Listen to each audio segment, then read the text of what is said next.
ये जनसमूह मांग कर रहा था, यूएपीए रद्द करो, एनएसए रद्द करो, नौकरियां दो, हमें सीए नहीं, हमें रोजगार की गारंटी का कानून चाहिए। वो एक ऐसी जगह थी, जो एक जगह ऐसी बनी जहां पर लोगों ने मांग की कि 15 दिसंबर को जो जामिया की यूनिवर्सिटी में जामिया के स्टूडेंट्स के ऊपर जितना अत्याचार हुआ था उसके दोषी पुलिस कर्मियों को सजा दो। ये सारे नारे उस जगह से उठे थे, बिंदु जुड़े थे, जहां पे हमने देखा था कि जो पंजाब भर के जो जितने वर्ग थे उन्होंने अपनी आवाज एक ऐसे कानून के विरोध में मिलाई जो एक पूरी तरह से फिरकावाराना कानून था। जो इस सारे कार्यक्रम का आयोजन कैसे हुआ? इस सारे कार्यक्रम का आयोजन किसान जत्थेबंदियों ने किया।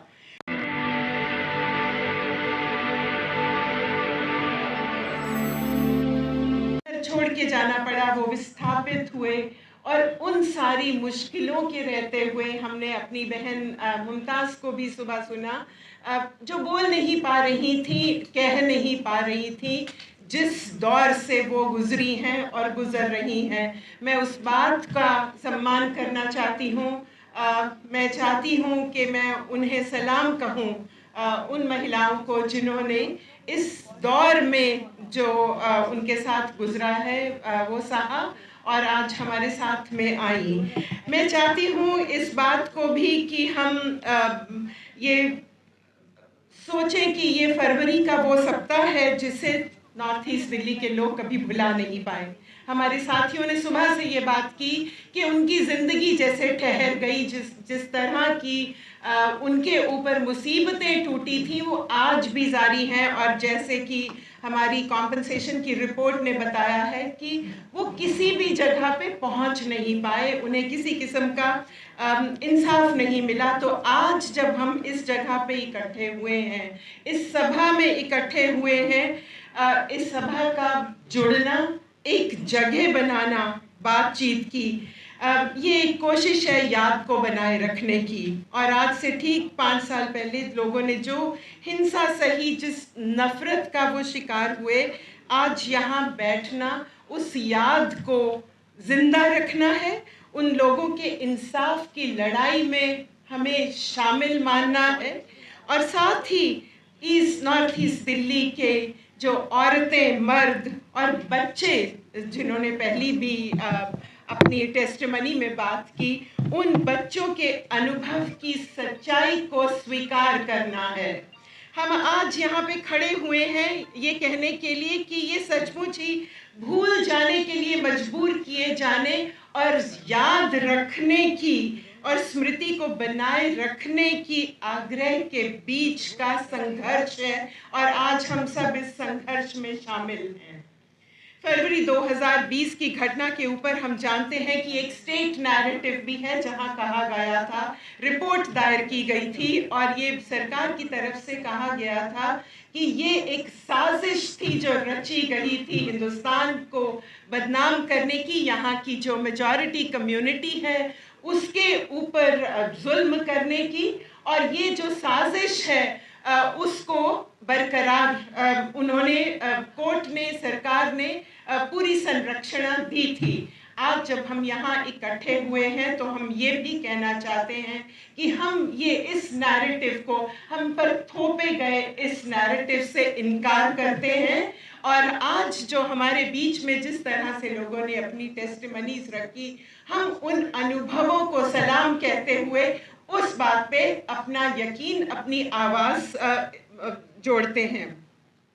प्रोग्राम के इस हिस्से में जहां मुझसे कहा गया था कि मैं सामाजिक विभाजन की बात करूं और किस तरह से समाज ने जो एक विभाजन हो गया, एक जो डिवीज़न हो गई, उसके ऊपर हमारा क्या दायित्व है, इसके ऊपर एक बात रखूं। मैं बहुत संक्षिप्त में 2 बातें कहना चाहती हूं।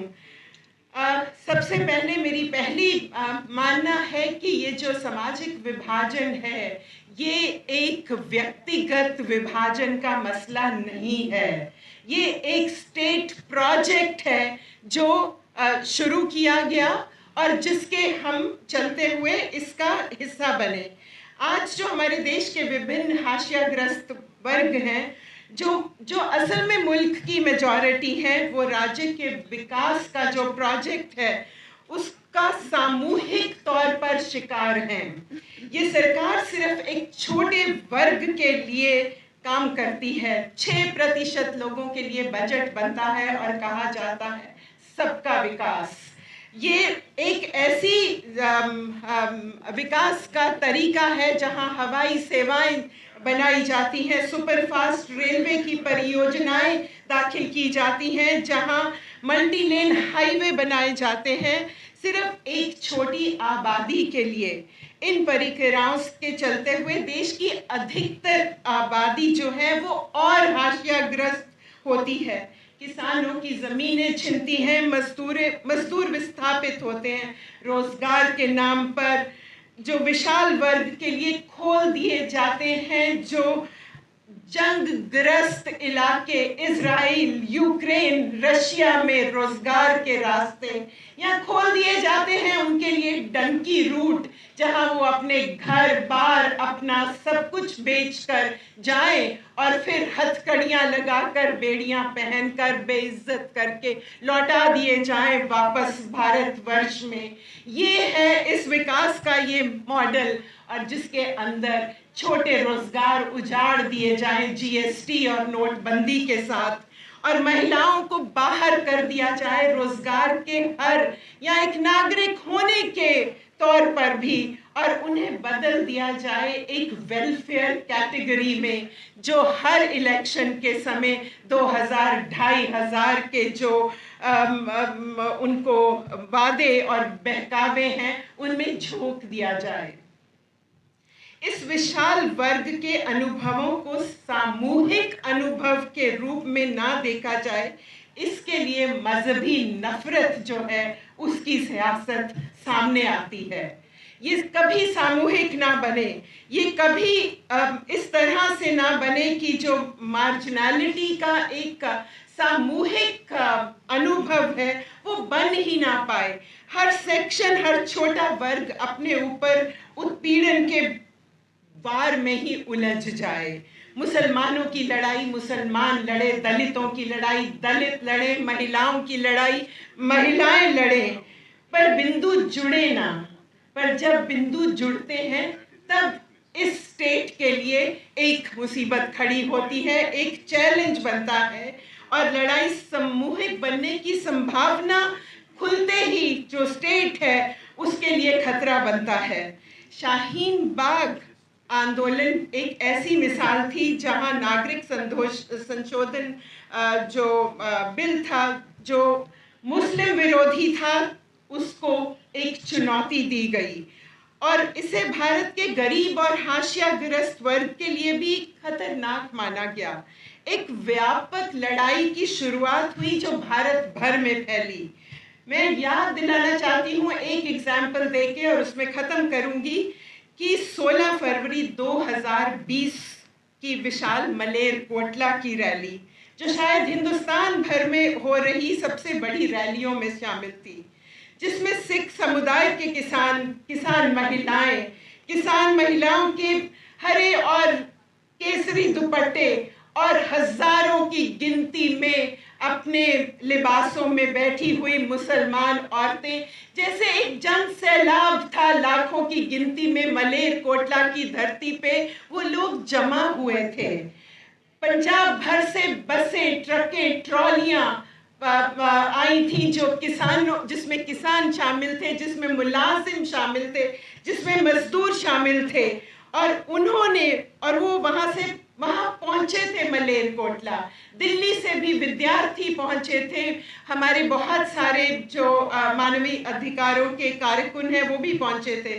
मुस्लिम विरोधी नागरिकता का संशोधन कानून वापस लो का नारा फिजा में गूंज रहा था, पर उसके साथ ही ये जनसमूह मांग कर रहा था, यूएपीए रद्द करो, एनएसए रद्द करो, नौकरियां दो, हमें सीएए नहीं, हमें रोजगार की गारंटी का कानून चाहिए। वो एक ऐसी जगह थी, जो एक जगह ऐसी बनी जहां पर लोगों ने मांग की कि 15 दिसंबर को जो जामिया की यूनिवर्सिटी में जामिया के स्टूडेंट्स के ऊपर जितना अत्याचार हुआ था उसके दोषी पुलिस कर्मियों को सजा दो। ये सारे नारे उस जगह से उठे थे, बिंदु जुड़े थे, जहां पे हमने देखा था कि जो पंजाब भर के जो जितने वर्ग थे उन्होंने अपनी आवाज एक ऐसे कानून के विरोध में मिलाई जो एक पूरी तरह से फिरका वाराना कानून था। जो इस सारे कार्यक्रम का आयोजन कैसे हुआ? इस सारे कार्यक्रम का आयोजन किसान जत्थेबंदियों ने किया। वो हफ्तों गांव-गांव जाकर, घर-घर जाकर उन्होंने लामबंदी की और ये नतीजा था कि उस लामबंदी का कि इस कानून को आम जनता के ऊपर हो रहे हमलों को सामूहिक तौर पर महसूस करने की चेतना जो थी वो लोगों को दी गई। एक की संभावना को जन्म दिया गया उस सारे पैगाम में, और इस पैगाम ने इस लड़ाई में, और पैगाम यही था कि इस लड़ाई में मुसलमान अकेले नहीं हैं, ये मुसलमानों की लड़ाई नहीं है, इस लड़ाई में हम सब लोग शामिल हैं और इसके खिलाफ आवाज़ भी उठाएंगे। उसके बाद किसान शाहीन बाग आए और एक और जो एक की संभावना थी वो खुलती चली गई, जो बाद में जब किसान आंदोलन दिल्ली की बरूहों पे पूरे 13 महीने चला, उसमें वो एकजुटता, वो सॉलिडारिटी, वो सामाजिक विभाजन की दूरी जो थी वो पूरी तरह से सामने आई। और इसके बाद ही एक चेतना का, एक का, सॉलिडारिटी का, सामाजिक सरकार का सामाजिक बांट वाली राजनीति को सीधा चैलेंज था, और इस चैलेंज ने सरकार को हिलाया और इसे कुचलने के लिए बहुत सारे जो अत्याचार हैं जिनको आज हम सुबह से सुन रहे हैं, जिसमें विद्यार्थियों की लंबी गिरफ्तारियां, यूएपीए उनके ऊपर थोपे जाना, और जो दिल्ली दंगे जो हैं वो उसका अंजाम निकले, जो आज भी हिंदुस्तान की बॉडी पॉलिटिक में एक जख्म है जिसको हम महसूस कर सकते हैं। इस सब का जवाब क्या है? आज हमारे कई साथियों ने ये बात की कि हम आगे कैसे जाएं, इस सब को आगे कैसे लेके जाएं। मैं सिर्फ ये बात कह के ख़त्म करना चाहती हूँ कि इसका जवाब सिर्फ और सिर्फ मेरी समझ में एक व्यापक एकजुटता बनाकर ही हम कर सकते हैं।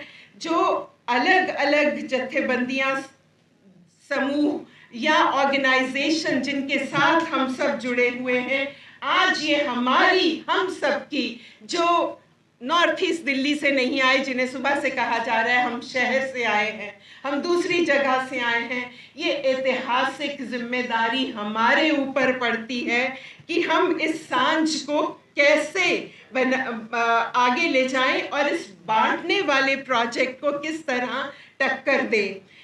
एक दूसरे के प्रति संवेदनशीलता होना शायद सबसे पहला पिलर है इस चीज को आगे ले जाने का।